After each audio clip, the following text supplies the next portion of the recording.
For the last 2 years, the frontier AI race has mostly felt like a battle between OpenAI and Anthropic.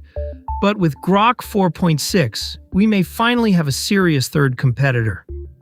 This is an upgrade to Grok 4.5, not a brand new generation. But its gains in coding and knowledge work deserve attention.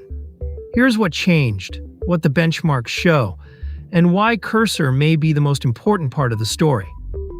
Grok 4.6 was built for long-running agentic work, research, analysis, working across code bases, and turning ideas into finished apps or business artifacts. SpaceX AI says it used a longer training run, better engineering data, an improved recipe, and Grok 4.5 itself to generate and filter training trajectories. In plain English, the previous model helped create training data for the next one. The result is a model designed to stay on a complex project longer, recover from mistakes, test its own work, and produce stronger visual and interactive first drafts. On the Artificial Analysis Intelligence Index, Grok 4.6 high scores 61, tying GPT 5.6 Sol Max and landing just behind Fable 5 Max at 62. On GDP Val AA, a real-world knowledge work evaluation, Grok scores 1,753, higher than both competitors in the published comparison. On Cursor Bench, it reaches 69.9%, close to Fable's 70.5%. But on Deep SWE, Grok is still third, 65.9% versus 70 for Fable and 73 for GPT 5.6. Solene Terminal Bench tells a similar story. Grok improved dramatically, from 15.7% to 26%, but the leaders are still around 34%. Grok does not suddenly win everything. It is now competitive across several kinds of work, while making a major jump over 4.5. Pricing starts at $2 per million input tokens and $6 per million output tokens. A faster version costs twice as much. That is aggressive, but token price is only half the equation. A cheap model that uses more tokens can still cost more per completed task. In a profile card test, GPT produced the strongest visual result. Grok was respectable, but had spacing problems, a cutoff button, and awkward typography. Fable's result was the weakest. The test is subjective but useful.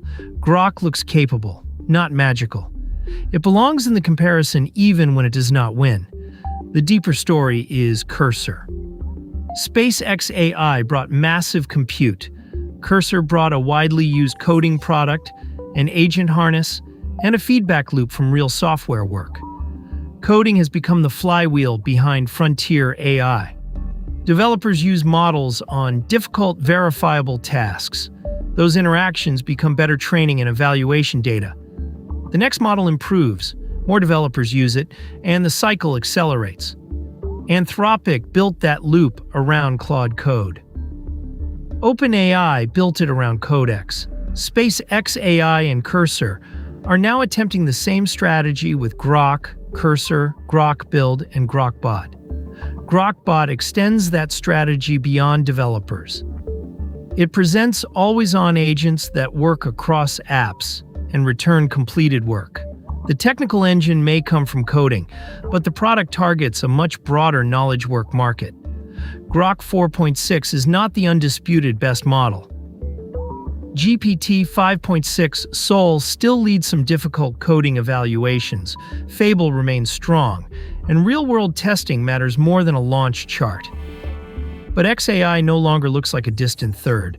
Grok 4.6 is competitively priced, strong across coding and knowledge work, and connected to an ecosystem that can create its own improvement loop. That is why this release matters. Not because Grok wins every benchmark today, but because SpaceX AI may finally have the model, compute, data, and distribution to keep closing the gap. And more serious competition should mean faster progress and lower prices for everyone.